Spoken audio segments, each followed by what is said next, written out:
हरे कृष्णा दोस्तों, आपके अपने चैनल देवलोक स्टोरीज में आप सबका स्वागत है। अभी तक आप सबने अधिक मास के महात्म के अध्याय 1 से 9 की कथा सुनी है। आज हम आपके लिए अधिक मास के महात्म का अध्याय 10 लेकर आए हैं। दोस्तों, हमारे चैनल पर शिव महापुराण की सीरीज भी सुनाई जा रही है। अगर अभी तक आपने नहीं सुनी है तो डिस्क्रिप्शन में लिंक दिया है। अध्याय 10। नारद जी बोले, हे तपोनिधे, परम क्रोधी दुर्वासा मुनि ने विचार करके उस कन्या से क्या उपदेश दिया, सो आप मुझसे कहिए। सूत जी बोले, हे द्विजो, नारद का वचन सुनकर समस्त प्राणियों का हित कर दुर्वासा का गुहद वचन बद्री नारायण बोले। श्री नारायण बोले, हे नारद, मेधावी ऋषि की कन्या के दुख को दूर करने के लिए दुर्वासा ऋषि ने जो कहा वह सुनो। दुर्वासा ऋषि बोले, हे सुंदरी, गुप्त से गुप्त उपाय मैं तुम्हें बताता हूँ। यह विषय किसी से भी कहने योग्य नहीं है, तथापि तेरे लिए तो मैंने यही विचार किया है। मैं विस्तार पूर्वक न कहकर तुझसे संक्षेप में कहता हूँ। हे सुबके, इस मास से तीसरा मास जो आवेगा वह पुरुषोत्तम मास है। इस मास में तीर्थ में स्नान कर मनुष्य भ्रूण हत्या से छूट जाता है। हे सुंदरी, कार्तिक आदि 12 मासों में से इस पुरुषोत्तम मास के बराबर कोई मास नहीं है। जितने मास तथा पक्ष और पर्व हैं, वे सब पुरुषोत्तम मास की 16वीं कला के बराबर भी नहीं है। वेदोभक्त साधन और जो परम पद प्राप्ति के साधन हैं, वे भी इस मास की 16वीं कला के बराबर नहीं है। 12,000 वर्ष गंगा स्नान करने से जो फल मिलता है और सिंहस्थ गुरु में गोदावरी पर एक बार स्नान करने से जो फल मिलता है, हे सुंदरी, वही फल पुरुषोत्तम मास में किसी भी तीर्थ पर एक बार स्नान करने मात्र से मिल जाता है। हे बाले, यह मास श्री कृष्ण का अत्यंत प्यारा है और नाम से ही यह भगवान का स्मारक है। इस मास में पुरुषोत्तम भगवान की सेवा पूजा करने से समस्त कामनाएं पूसिद्ध हो जाती हैं। अतः इस पुरुषोत्तम मास का तू शीघ्र व्रत कर। पुरुषोत्तम भगवान की तरह प्रसन्नता पूर्वक मैंने भी इस मास की सेवा की है। एक समय क्रोध से मैंने अम्बरीश राजा को भस्म करने के लिए अर्थकृत्या भेजी थी।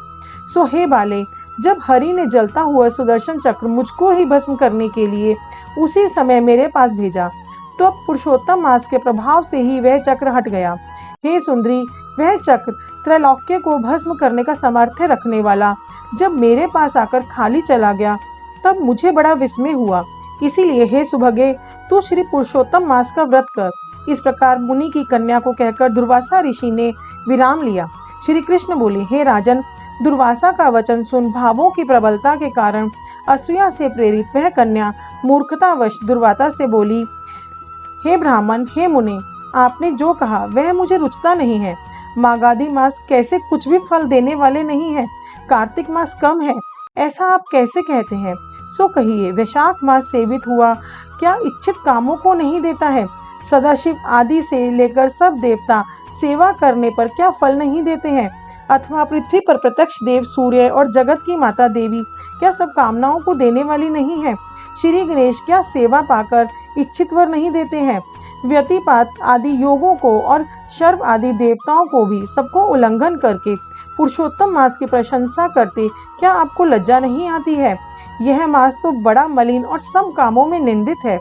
हे मुने, इस रवि की संक्रांति से रहित मास को आप श्रेष्ठ कैसे कह सकते हैं? सब दुखों को छुड़ाने वाले परम श्री हरि को मैं जानती हूँ।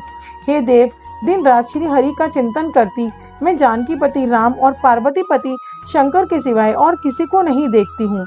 हे विपेंद्र, अन्य कोई भी देवता ऐसा नहीं है जो मेरे इस दुख को दूर कर सके। अतः हे मुने, इन सब फलदाताओं को छोड़कर कैसे इस मलमास की स्तुति आप कर रहे हो? इस प्रकार ब्राह्मण कन्या का कहा हुआ सुनकर दुर्वासा मुनि शरीर से एकदम जाज्वल्यमान हो गए और नेत्र क्रोध से लाल हो गए। इस प्रकार क्रोध आने पर कृपा करके मित्र की कन्या को श्राप नहीं दिया और सोचने लगे कि यह मूर्खा है, हित अहित को नहीं जानती है, अभी बुद्धि इसकी पूर्ण नहीं है। पुरुषोत्तम मास के महात्म्य का विद्वानों को भी पता नहीं, तो थोड़ी बुद्धि वाले पुरुष और विशेष करके कुमारियों को तो क्या ही पता हो सकता है। यह कुमारी कन्या माता पिता से रहित दुखाग्नि से जली हुई है, अतः अति उग्र मेरे श्राप को कैसे सहन कर सकती है? इस प्रकार सोचकर कृपा से मन में उठे क्रोध को शांत किया और स्वस्थ होकर दुर्वासा मुनि उस अति विहल कन्या से बोले, हे पुत्री, तेरे ऊपर मेरा कुछ भी क्रोध नहीं है। हे निर्भाग्य, ये तेरे मन में आवे वैसा ही कर। हे बाले, तू कुछ भविष्य कहता हूँ सुन। पुरुषोत्तम मास को जो तूने अनादर किया है उसका फल तुझे अवश्य मिलेगा, इस जन्म में मिले अथवा दूसरे जन्म में मिले। अब मैं नर नारायण के आश्रम में जाऊंगा। तेरा पिता मेरा मित्र था, इसीलिए मैंने शाप नहीं दिया है। तू बाल भाव के कारण अपने शुभाशुभ तथा हिताहित को नहीं जानती है। शुभाशुभ भविष्य को कोई नहीं टाल सकता है।